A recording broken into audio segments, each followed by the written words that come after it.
Innal hamdalillah nahmaduhu wa nasta'inuhu wa nastaghfiruh wa na'udzu billahi min shururi anfusina wa sayyiati a'malina may yahdihillahu fala mudilla lahu wa man yudlil fala hadiya lahu asyhadu an la ilaha illallah wahdahu la syarika lahu wa asyhadu anna Muhammadan abduhu wa rasuluh. Ya ayyuhalladzina amanu taqullaha haqqa tuqatih wa la tamutunna illa wa antum muslimun. Ya ayyuhan nasu taqu rabbakum alladzi khalaqakum min nafsin wahidah wa khalaqa minha zawjaha wa batha minhuma rijalan katsiran wa nisaa'a wattaqullaha alladzi tasaaluna bihi wal arham innallaha kana raqiba. Ya ayyuhalladzina amanu taqullaha wa qulu qawlan sadida yuslihu lakum a'malakum wa yaghfir lakum dhunubakum wa man yuti'illaha wa rasulahu faqad faza fawzan 'azima.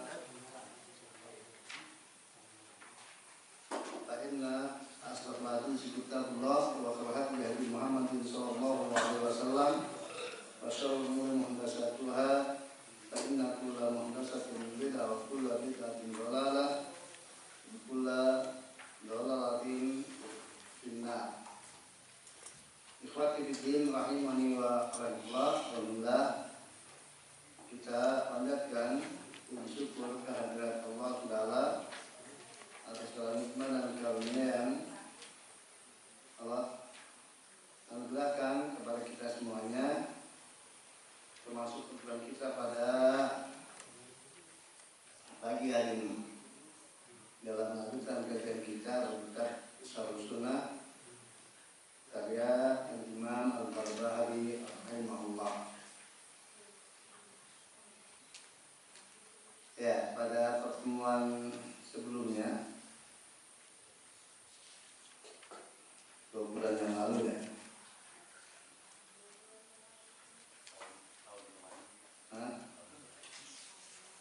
tahun 1444 Hijriah. Kita sampai pada poin yang berapa?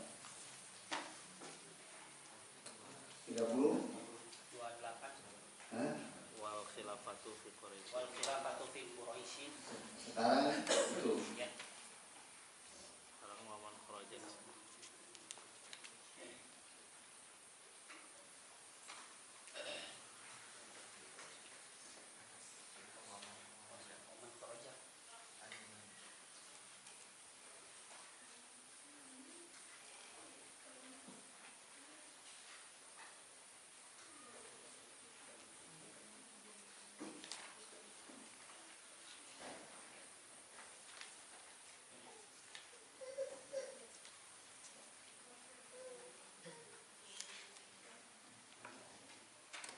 Ya, kita sampai pada poin yang ke-33.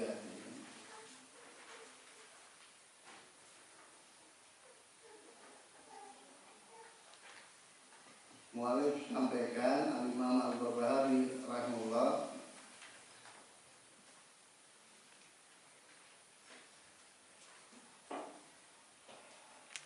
al-khilafatu fi Quraisy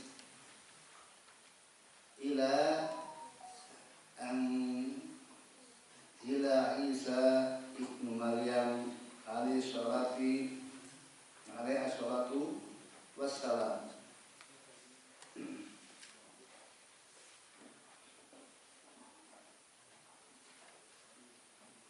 Ya, beliau sampaikan bahwa al-khilafah itu diperuntukkan untuk Quraisy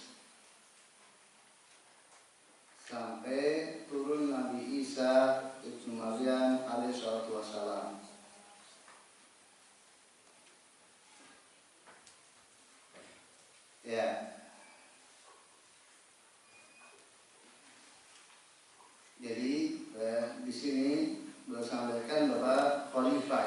khalifatul mukminin, khalifatul muslimin itu seyogianya itu adalah dipilih dari suku Quraisy, dan itu yang dilaksanakan oleh para sahabat Nabi Shallallahu Alaihi Wasallam sepeninggal Nabi Shallallahu Alaihi Wasallam. Dan juga pada berikutnya, hal itu didasari oleh sabda Nabi Shallallahu Alaihi Wasallam ketika beliau bersabda al-a'immatu min Quraisy, yang di Sahih riwayat Imam Ahmad, Nasai dan yang lainnya. Demikian juga sabda Nabi sallallahu alaihi wasallam, qaddimu Quraisyan wala tataqaddamuha.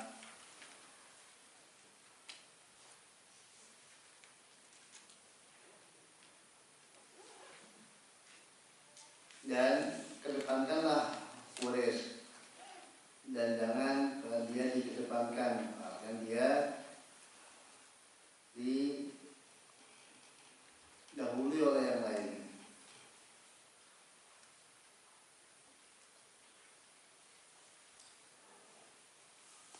Nah, Quraisy ini ketika kemudian kondisi telah memungkinkan, dan jadi ketika ada pilihan antara Quraisy sama yang lainnya, maka Quraisy semestinya yang dikedepankan. Karena demikianlah Rasulullah Shallallahu Alaihi Wasallam, beliau mengedepankan, memerintahkan untuk mengedepankan Quraisy. Demikian juga para sahabat Nabi Shallallahu Alaihi Wasallam. Juga sepeninggal Nabi Shallallahu Alaihi Wasallam juga demikian.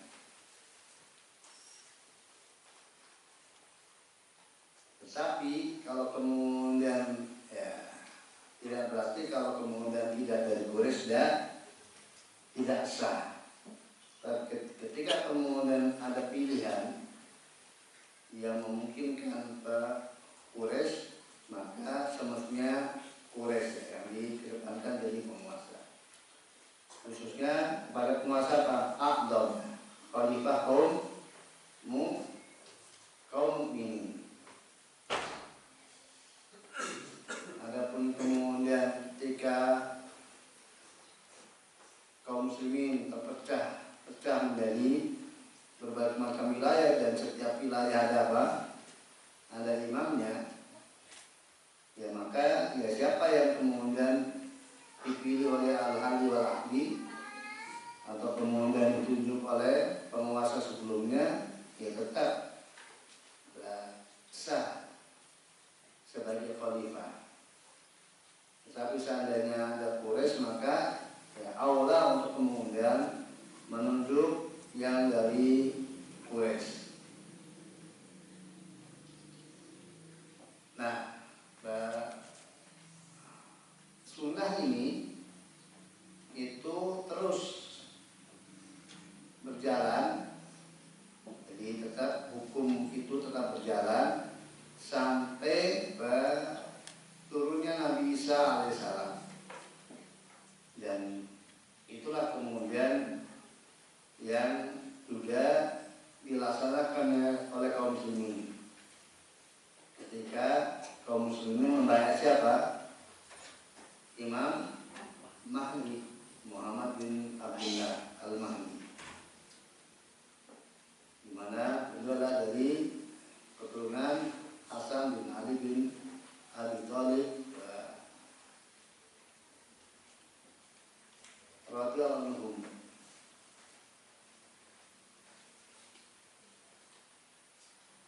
Maka jadilah sebagaimana awal khalifah ba'da Nabi sallallahu alaihi wasallam dari Quraisy, yaitu Abu Bakar Siddiq radhiyallahu, demikian juga akhir dari khalifah yaitu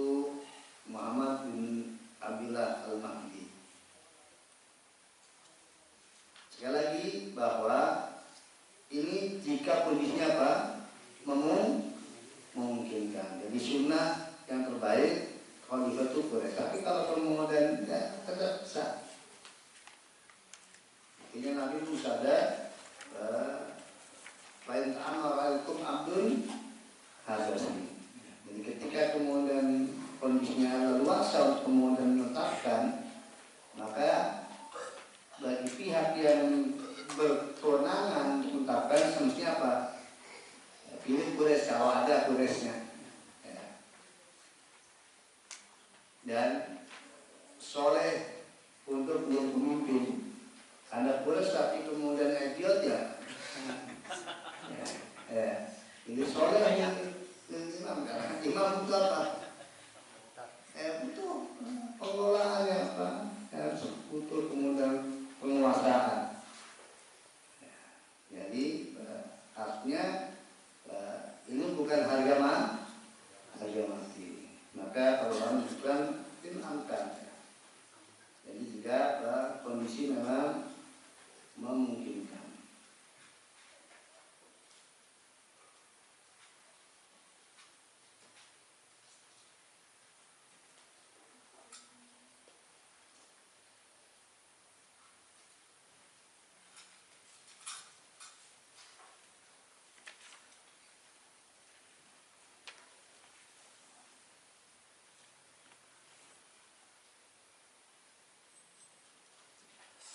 Sekali lagi, jadi ketika ikhtiar, kondisi ikhtiar, maka pilihlah Quraisy yang juga solehil imamah. Kalau kondisi adalah sudah terjadi dan yang naik bukan Quraisy, maka tetap sah, tetap sah. Baik sah memang secara syar'i juga boleh, atau sah walaupun secara syar'i nggak boleh. Ya, sah secara syar'i boleh apa?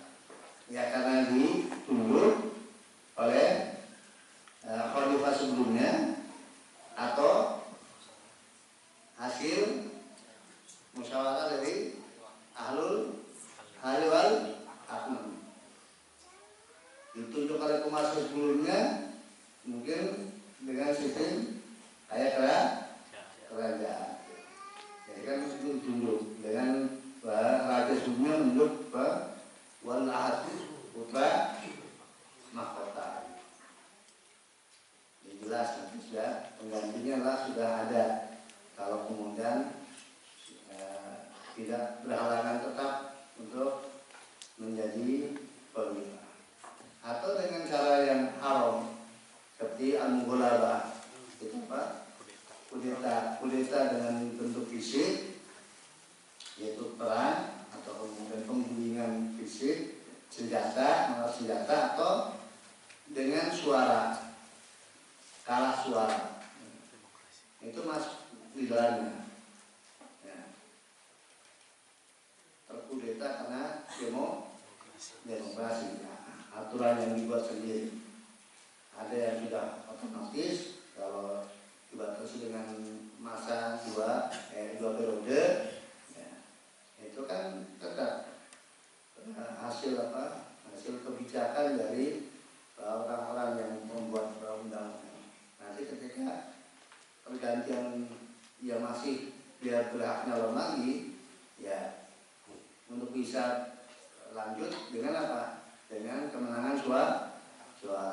Kalau suaranya salah, suaranya kalah, ya. Nah setelah kemudian jadi pemimpin, ya tetap menjadi kewajiban bagi kaum muslimin untuk mengakui keabsahan kepemimpinan dan tidak melihat lagi apanya, proses yang dilakukan. Dan ini yang aliran-aliran sesat itu nggak bisa terima, jadi nggak masuk di logika mereka. Ada apa? Jadi dari kedua sisi, ya dari sisi yang setuju demokrasi juga mempermasalahkan, ya kalau nggak mengharapkan demokrasi ya nggak usah apa namanya ya, nggak usah kemudian di sini, ya, nggak usah tinggal di sini dan satu sisi kalau nggak jadi semestinya kalau nggak setuju demokrasi nggak mengakui sebagai apa, sebagai pemimpinnya seperti mereka kan, kaum Khawarij kan tadi. Jadi nggak dianggap sebagai apa, ulul amr. Kenapa? Karena menggunakan sistem demokrasi. Jadi ketaatannya hanya semata-mata mengambil masalah. Cara keyakinan nggak punya apa, nggak punya keyakinan, karena caranya bid'ah, caranya menyimpang. Ya, ada benar sunnah jamaah mengakui keabsahan pemimpin apabila urusan sudah stabilnya sudah terpegang olehnya dengan cara bagaimanapun dia mendapatkannya, maka berlaku baginya kedudukan sebagai ulul amr bagi kaum muslimin dengan catatan dia muslim, ya, dengan catatan dia muslim, maka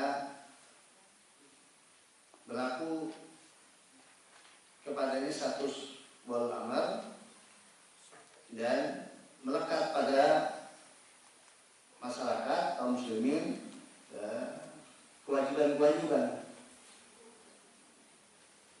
Jadi penguasanya punya hak dan kaum musliminnya punya kewajiban. Adapun hak kaum muslimin ya dipenuhi pemimpin enggak ya sabar.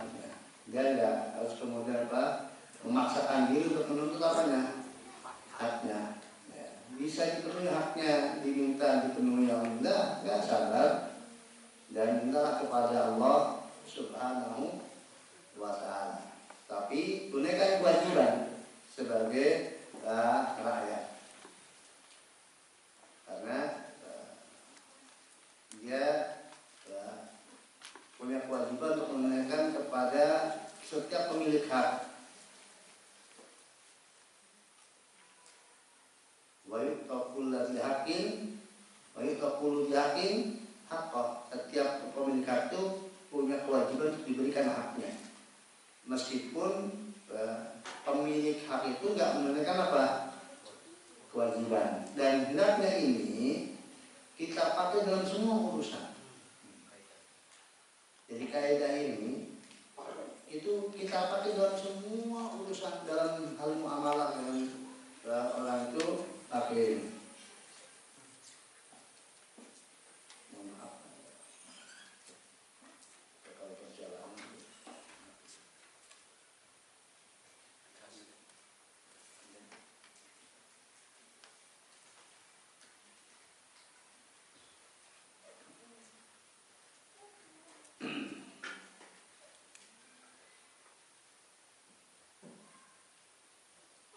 Ya,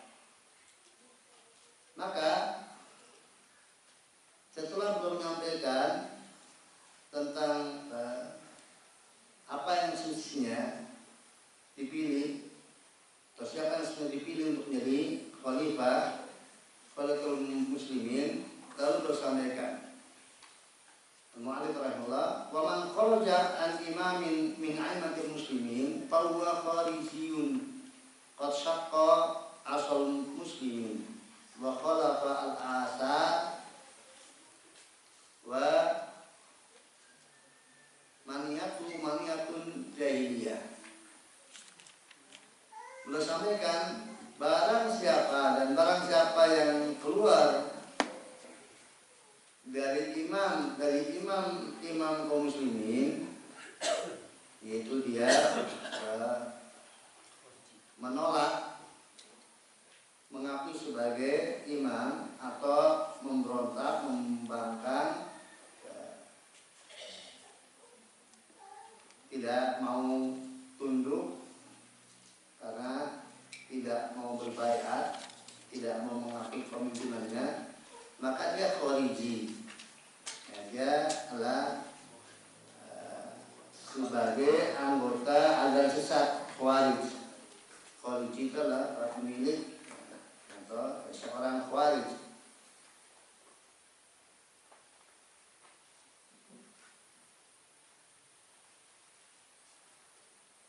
Dan dia telah apa? Telah merusak apa? Ya, tongkat kaum muslimin atau ya, kepemimpinan kaum muslimin, dan telah menyelisih al-asar, jejak atau sunnah yang telah ditinggalkan, diwariskan dari salafus saleh ridwanullah alaihi. Dan kalau dia mati, maka matinya mati jahiliyah. Kalau dia mati, maka matinya mati jahiliyah.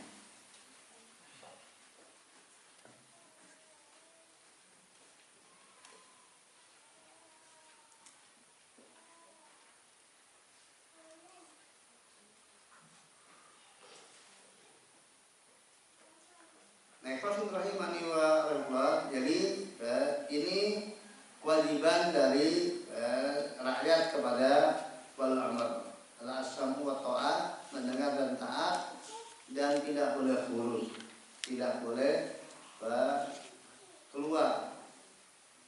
Dan salah satu dari makna al-jamaah yaitu jamaatul abdan, itu bersatunya kaum muslimin atas di bawah kepemimpinan imam yang sah, yang tadi sudah disampaikan. Pokoknya kalau dia sudah naik tahta, bagaimana caranya dia sah sebagai imam, walaupun caranya dengan cara yang batil. Nah, maka menjadi kewajiban bagi kaum muslimin asam wa ta'at. Nah, kalau itu sudah dibolehkan, maka jatuhnya si muslim ini menjadi apa? Khariji. Dia seorang khariji. Nah, khariji itu bisa dalam dua bentuk ya. Khariji secara keyakinan berarti selama dia tidak mengakui kepemimpinan wal amr, keabsahan wal amr, atau apa namanya, dia menyatakan bolehnya memberontak, walaupun dia tidak melakukan, itu khariji bil i'tiqad. Yang kedua, yang betul-betul melakukan tindakan apa yang dikeyakinannya, itu apa? Huruf bil abdan. Kalau ini huruf bil i'tiqad, dia secara keyakinan sudah khariji, walaupun dia enggak melakukan pemberontakan secara fisik, pembangkangan secara fisik. Nah, yang kedua ya, huruf secara fisik, jadi betul-betul dia melakukan pemberontakan dan pembangkangan, upaya menggulingkan dengan secara fisik, nggak mau tunduk dan patuh betul-betul, nampak secara zahir, itu khariji.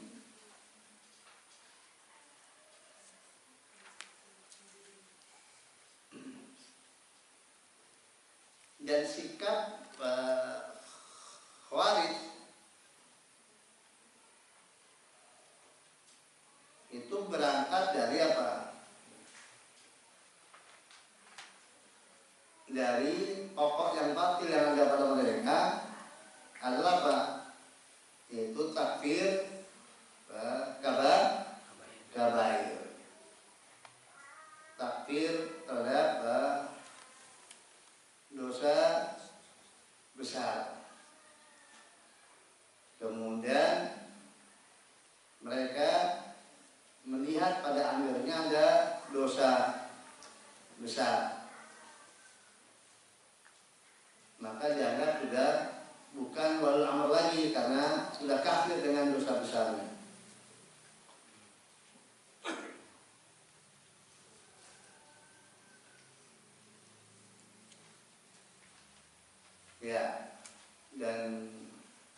berikutnya lagi bahwa setiap yang bukan alirannya apa? Ya kafir.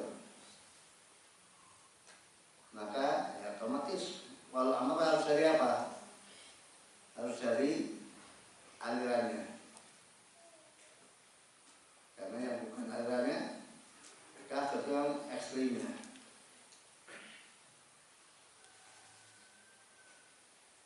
Ini Pak Khawarij. Nah, disampaikan oleh mu'alif bahwa siapa yang mati dalam keadaan khariji, dari sisi dia tidak mengakui wal amr atau khurud kepada wal amr, maka dia mati dalam kondisi mati jahiliyah. Artinya dia memiliki sifat-sifat jahiliyah.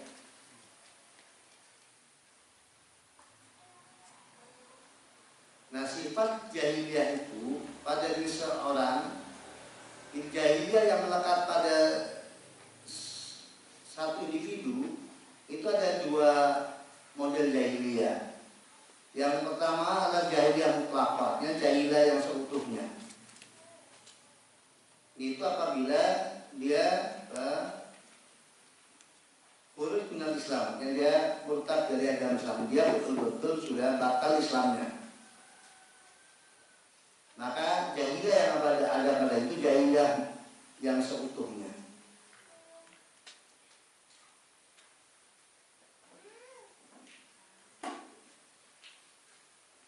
Dan model yang kedua itu jahiliyah juz'iyah.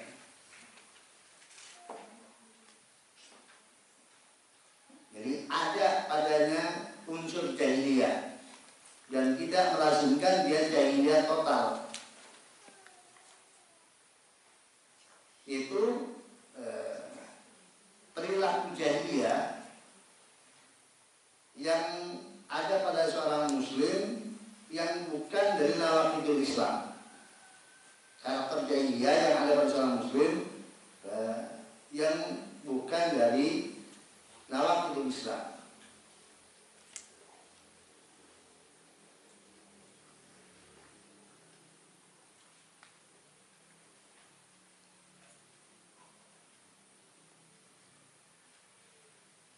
Seperti ataan fil nasab, hanya halal, mani dan sebagainya. Ya, pokoknya semua karakter yang Syekh Muhammad bin Wahab itu menuliskan ada 128 dalam bukunya apa? Masail Jahiliyah. Nah, itu semuanya tuh. Siapa yang ada padanya salah satu dari 128 yang sangat ma'lum saya membahas, maka dia adalah ada padanya jahiliyah. Yang jahiliyah itu kan musbah barjal. Dan semua yang bertentangan dengan syariat itu adalah kejahilan.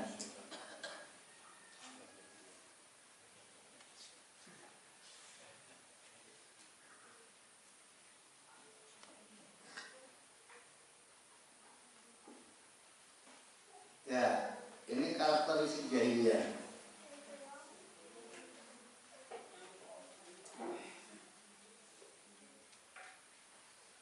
Ya, secara umum pelakunya itu berada dalam kondisi salah tersebut, tetapi tidak merasa ya. Jadi dia jahil bahwa itu perkara jahiliyah, bukan menghalalkan. Kalau menghalalkan mah murtad. Ya. Jadi kejahilannya itu menyebabkan dia melakukan perilaku jahiliyah sebelum datangnya Islam.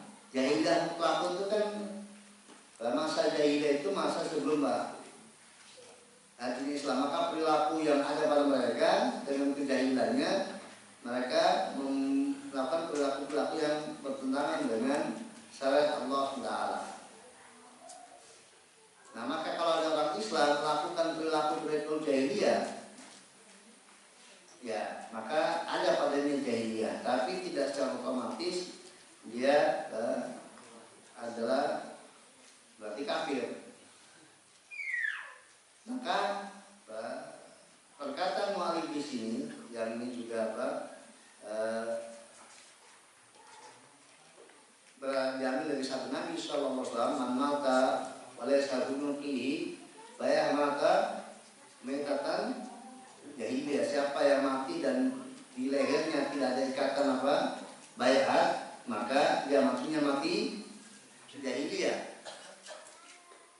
Maka ini pernyataan mu'alif ini adalah dari hadis Nabi sallallahu alaihi wasallam. Maka maksud sabda Nabi tersebut itu adalah jadi ada padanya perkara jahiliyah.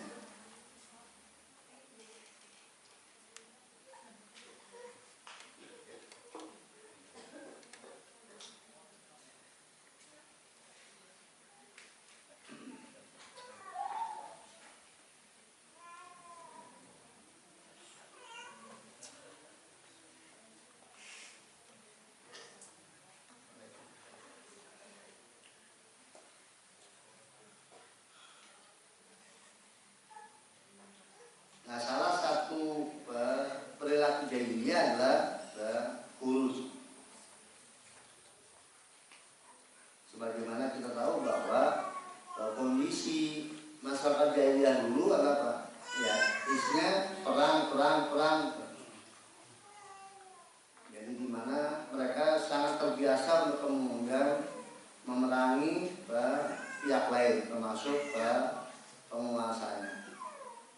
Sehingga itu menjadi karakter jahiliyah yang kemudian masih berlanjut di tengah-tengah kaum muslimin.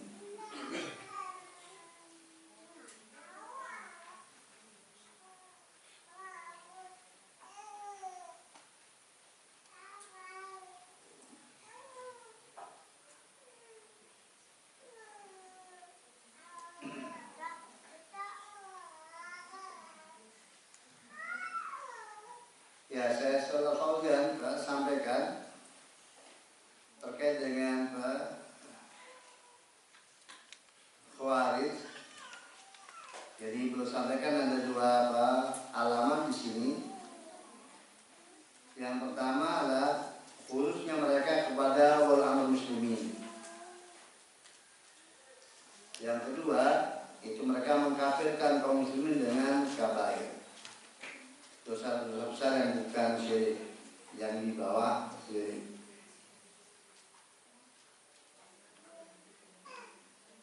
Maka siapa yang ada salah satu dari keduanya maka dia Khawarij.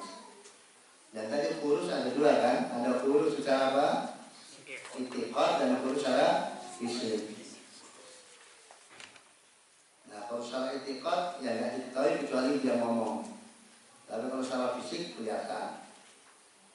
Demikian juga mengkafirkan kaum muslimin juga enggak diketahui kalau dia enggak ngomong. Ya, kemudian dia bicara menampakkan karena keduanya i'tiqad. Maka diketahuinya adalah dari makolahnya, dari bagaimana pendapatnya.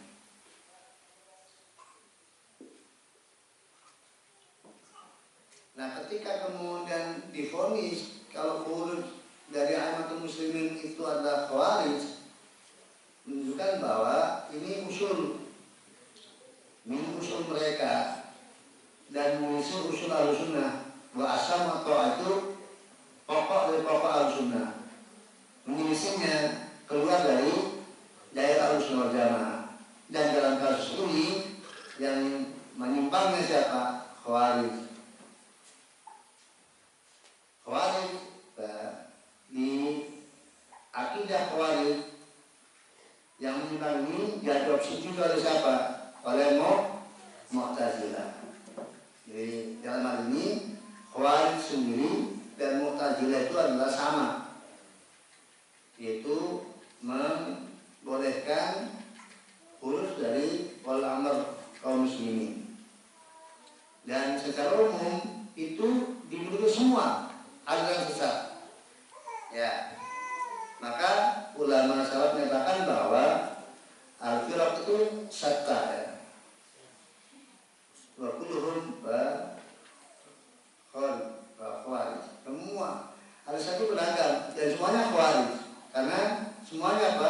yahiluna asyir, semuanya menghalalkan ngangkat pedang, apapun harganya. Ya, selain ahlu sunnah wal jamaah semua itu membolehkan secara keyakinan mereka. Bolehkan apa? Menggulingkan penguasa. Kalau mereka nggak setuju, mereka mengamankan penguasanya itu apa? Dolum dalam versi mereka, maka secara keyakinan mereka meyakini bolehnya. Ya kan? Digulingkan. Semua aliran yang ada, termasuk di negeri kita, ini harus sunnah. Ya, walaupun kan, oleh karena itu kalau kemudian ada presiden yang jangan pelanggar undang-undang, dia apa? Ada sejarah investment kan apa? Itu apa namanya investment? Investment itu apa? Ya penggulingan kan? Dan sudah berapa kali dia? Ya, belum habis waktunya. Mereka buat aturan ini dan ada aturan penggulingan. Gus Dur digulingkan. Kemudian Soeharto digulingkan. Cuma sebelum guling apa? Mundur. Ya. Tapi kalau nggak mundur sudah ada digulingkan. Soekarno digulingkan. Ya. Terus siapa lagi? Habibie. Kalau itu habis dia luruskan. Enggak dia Mengundurkan diri. enggak. Dia enggak diterima pertanggungjawabannya. Ini kan diterima pertanggungjawabannya. Maka jadi sudah. Maksudnya dia masih apa? Masih punya hak kan waktu itu untuk ini nanti tidak soalnya maka dia mau nggak mau diganti. Dan hakikatnya pemilu itu apa? Penggulingan. Ya, tapi penggulingan dengan kesepakatan suara terbanyak. Kan yang membuat sistem itu juga suara terbanyak dengan perwakilan orang-orang yang dipilih oleh suara terbanyak. Dan suara terbanyak itu bisa dimanipulasi dari kemauan pihak tertentu. Intinya semuanya, antum tanya orang Indonesia, kecuali Salafi. Kalau ada penguasa yang zalim, kemudian kita punya calon yang lebih bagus, gimana? Boleh kan ganti? Tak turunkan. Apa jawabannya? Harus. Bukan boleh lagi, harus. Dan itu juga keyakinan antum kan sebelumnya. Saya tanya, iya enggak? Iya.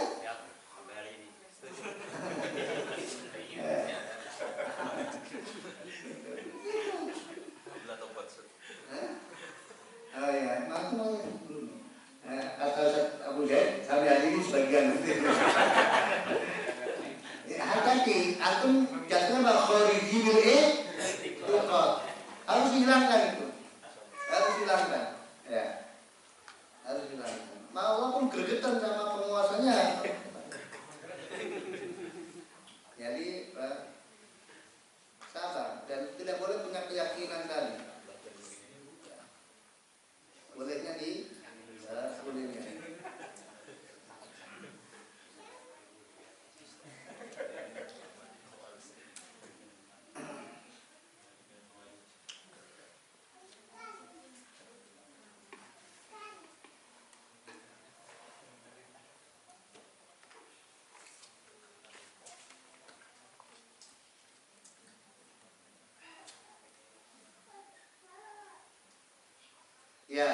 Lalu beliau sampaikan juga dampak negatif dari apa?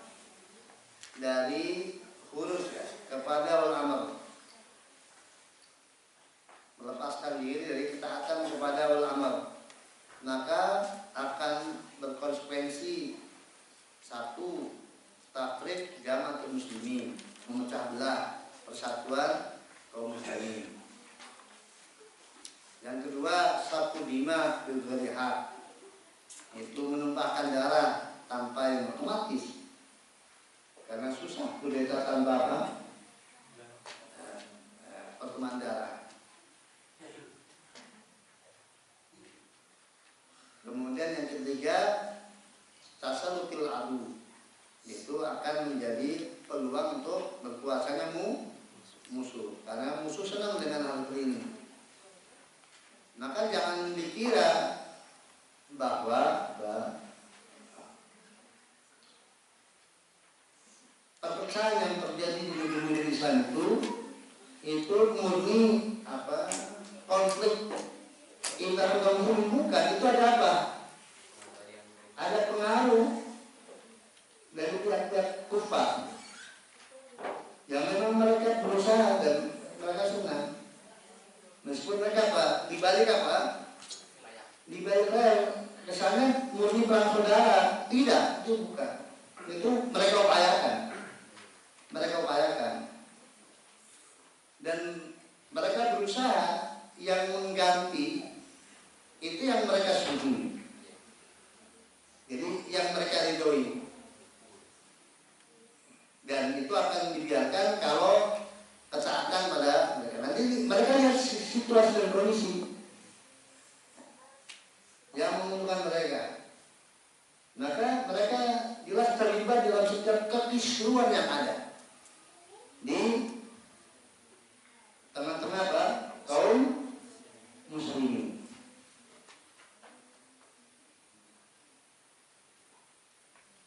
Maka lembaga-lembaga internasional yang dipimpin orang kafir, mana ada orang kafir di dalamnya?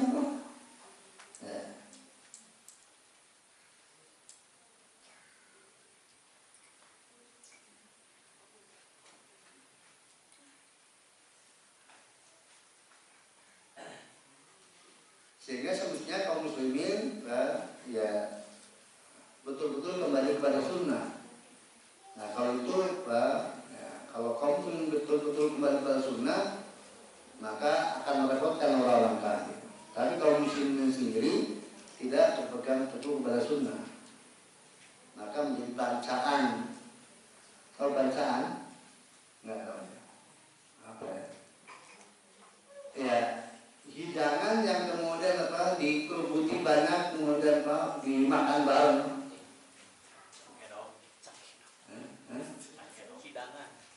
Bukan ya. Jadi kalau hidangan itu ininya apa? Santapannya. Ya.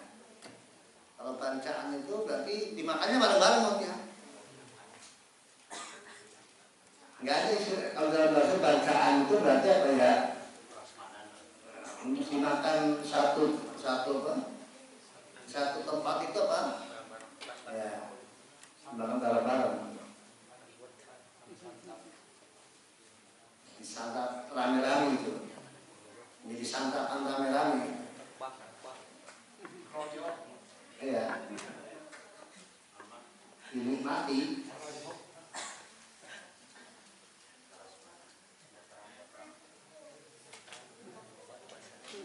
Untuk rebutan,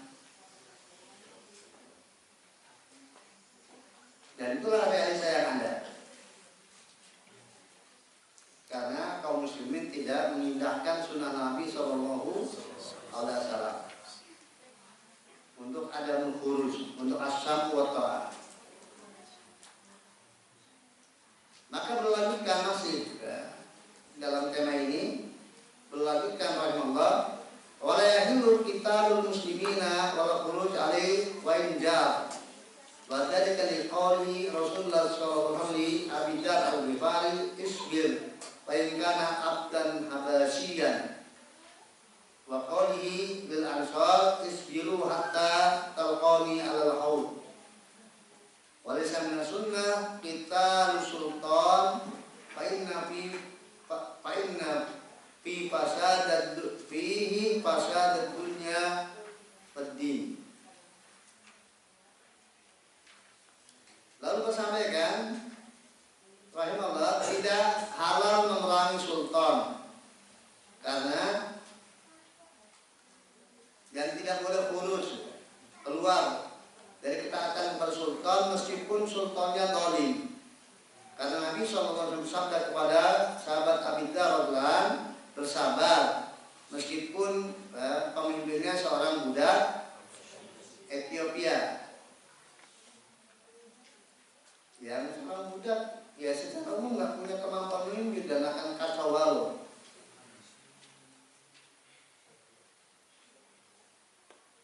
Demikian juga sabda beliau kepada sahabat Ansor, bersabarlah kalian sampai kalian menjumpaiku di telaga. Jadi sampai mati ya, bersabar. Kalau mendapatkan pemimpin yang zalim. Lalu beliau sampaikan rahimahullah dan bukan termasuk sunnah memerangi sultan. Bukan termasuk sunnah memerangi sultan karena di dalamnya ada kerusakan baik secara dunia dan agama. Ya bukan sunnah, bukan berarti mubah. Ya, artinya bid'ah ya. Kalau sama sunnah, minal bid'ah. Mukhalifus sunnah dalam arti bid'ah. Kemudian dampaknya fasad di dunia. Ya, sebagaimana kita tahu pertumpahannya darah itu rusaknya dunia, kerusakan dunia. Pertumpahannya darah. Dan juga kerusakan al-bina